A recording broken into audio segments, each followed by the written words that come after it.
So recently on the channel, we have made not one, but two, actually we made three videos talking about old WrestleMania plans for WrestleMania 21, 22, 20, 23. Point is, go check out those videos. But today, I dug up some more old WrestleMania plans. WrestleMania 26 in 2010, Phoenix or Glendale, Arizona to be exact, and we're going to talk about them today.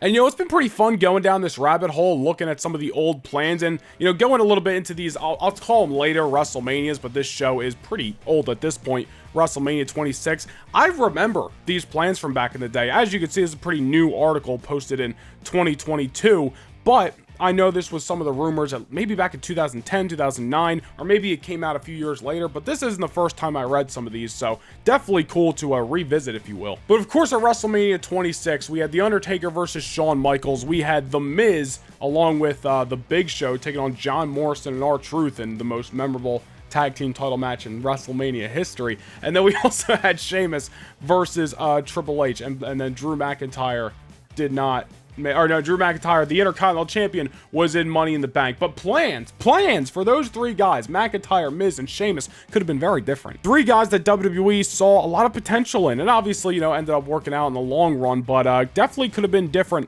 in 2010. As you could see down here, and this is a great way to put it, Shawn Michaels versus The Undertaker had the perfect build, and it did coming out of WrestleMania 25, but it wasn't even the original WrestleMania plan. At WrestleMania 25, Shawn Michaels lost to The Undertaker in what was often regarded as the greatest wrestling match in WWE history. I would not argue. On the back of that huge loss, Michaels took a hiatus due to not being able to cope with such a monumental defeat. After a comeback in the summer of 2009, Michaels began getting the itch to once again challenge The Undertaker in order to redeem himself, blah, blah, blah. That is what we actually did see, which was actually Shawn Michaels' last match in his career, up until 2018, but we're not going to count that. Seeds were planted during Michaels' Slammy Awards speech, which was freaking fantastic. I remember watching it live and being like, oh my god, they're doing it again. And I believe this is just talking about how Michaels and Taker came to be. However, down here, Shawn Michaels and The Undertaker were supposed to battle different opponents at WrestleMania. In the months prior to WrestleMania 26, to be exact,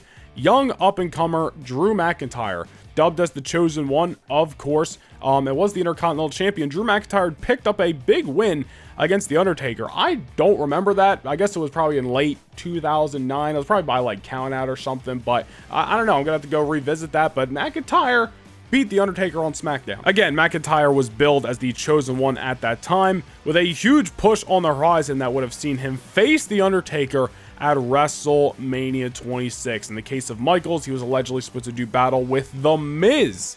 Later in 2010, The Miz would become WWE Champion, so he was clearly in Vince McMahon's plans to become a top star, yada, yada, yada. I'll finish reading, and then I'll give my 2 cents here. Ultimately, as time grew closer to Mania, McMahon didn't believe that The Miz nor McIntyre were ready for the spotlight just yet. It would take The Miz a few more months to become champion, which, I mean, still then, you can make the argument that it was too soon for The Miz, but he was probably a little bit more better off than Drew McIntyre. And listen, I'm a huge Drew McIntyre fan, and I've been a huge Drew McIntyre fan since 2009. We all had those random guys on the roster, random heels, especially when we were a kid, that you just liked, that you just gravitated towards. When McIntyre first showed up in 2009, I was like, that's my guy. So I would have been about him winning the world title that year, but it is what it is. And McIntyre's career went on a downward spiral until he was released, so that was the right call. I mean, in retrospect, yes, but, again, as I just said, young me in 2010 would have loved to seen Drew McIntyre battle The Undertaker. And as I said earlier, Sheamus versus Triple H was like the third match. The idea was have these three established stars in Triple H, The Undertaker,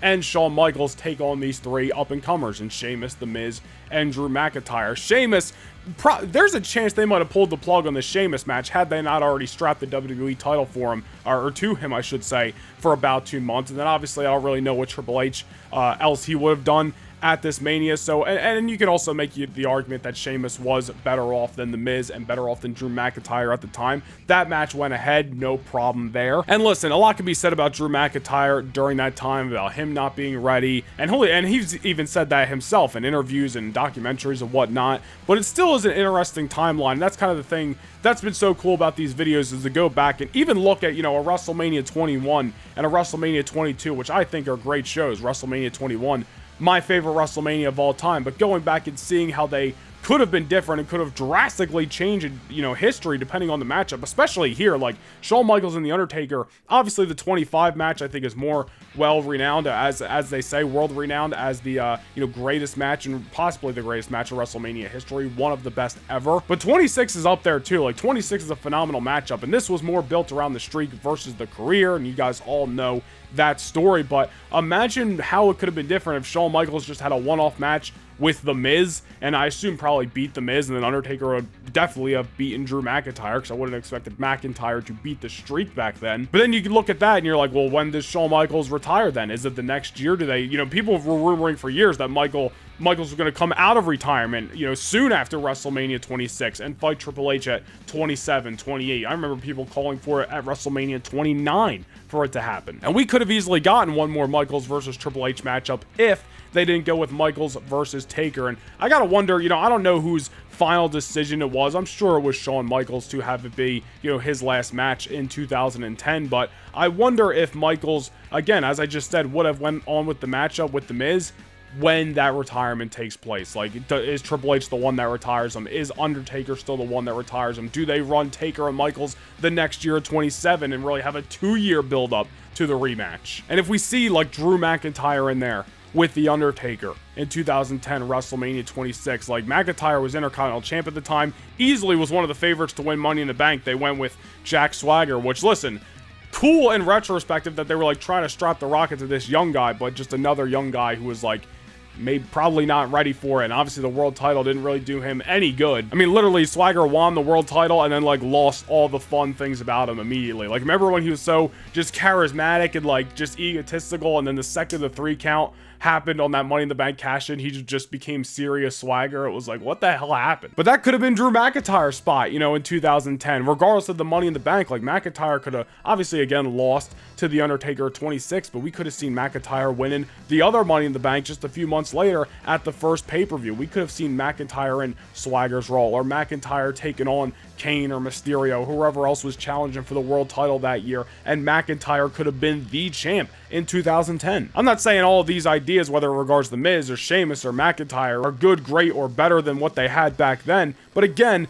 cool, worth noting about. It also says here that Shawn Michaels was supposed to go on a retirement tour after WrestleMania, which is pretty interesting. This isn't the first time I've read this article. I read it a couple weeks ago when I found this article, and that was the first time I think I ever saw this about Shawn Michaels, which honestly kind of blew my mind a little bit. It says the initial plan for this was to, in fact, end, quote-unquote, Michaels' career, but in the aftermath, he was set to potentially do a retirement tour over the next year, competing around the country and the globe so fans could see Shawn Michaels compete one last time in the flesh. This would have been an incredible spectacle, and with Michaels' condition at the time, he wouldn't have been anywhere close to being a parody of himself, which is very true. Michaels, even at the end of his run in 2010, it's not like he was slowing down. He was still cooking each and every time in the ring. Goes on to say for Michaels, he felt satisfied after the bell, obviously talking about the match with The Undertaker, and Michaels explained that he was sitting with The Undertaker and Michael Hayes after the match, and he said, you know what?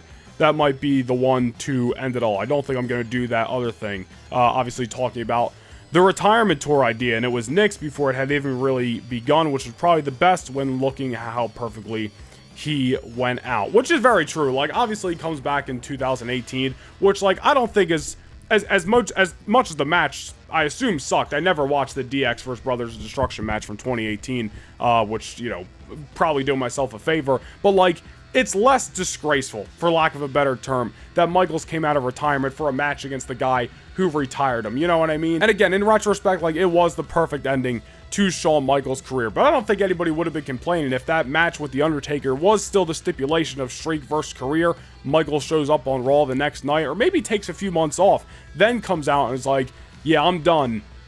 but I'm going on my retirement tour. And then, going back to what we said earlier in this video, it's Michaels and Triple H at 27, or fill in the blank matchup, or Michaels puts over a guy like The Miz and a guy like Sheamus. Guys, I think he might have worked The Miz in a tag, maybe in 2010, I'm pretty sure, but besides that, didn't really work with a lot of that next group of guys, outside of like a Cody and Ted DiBiase and Legacy and stuff, but it would have been pretty interesting to see. And the article finishes by saying, having yet another match of the year candidate and a hugely emotional send-off compared to what would have been just a solid match with The Miz is certainly a big step up, and clearer minds prevailed in the booking of the show when it came to Michaels. While the original match likely wouldn't have been put to an end of his career, I assume meaning the Shawn Michaels and The Miz match, I don't think The Miz would have been retiring Shawn Michaels in 2010, this was still the superior option as they stole the show and put on a physical, heart-wrenching, and perfect matchup, which ended Michaels' career as long as you ignore his brief and disastrous comeback match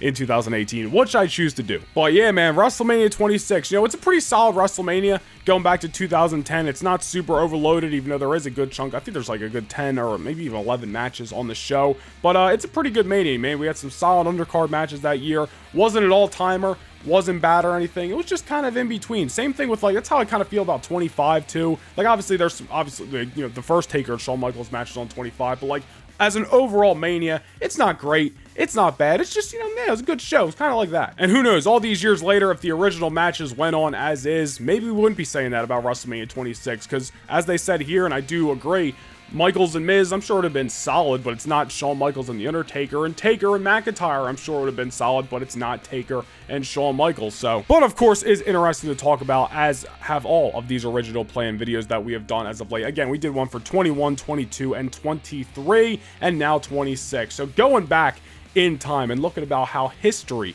could have been different. But let me know down below in the comments, would you have actually preferred to see some of these veterans versus young star matches at WrestleMania 26? Something the whole show could have been themed around: Taker versus McIntyre, Shawn versus Miz. And then obviously we got Triple H and Sheamus, but the vibe around this whole show could have been much different. Let me know your thoughts down below in the comments. While you're down there, be sure to hit the like, subscribe to the channel, and also go check out the merch store. As you can see, the No Nation Wrestling hats are available right now. I hope you guys enjoyed this video, and I'll see you guys in the next one. Peace.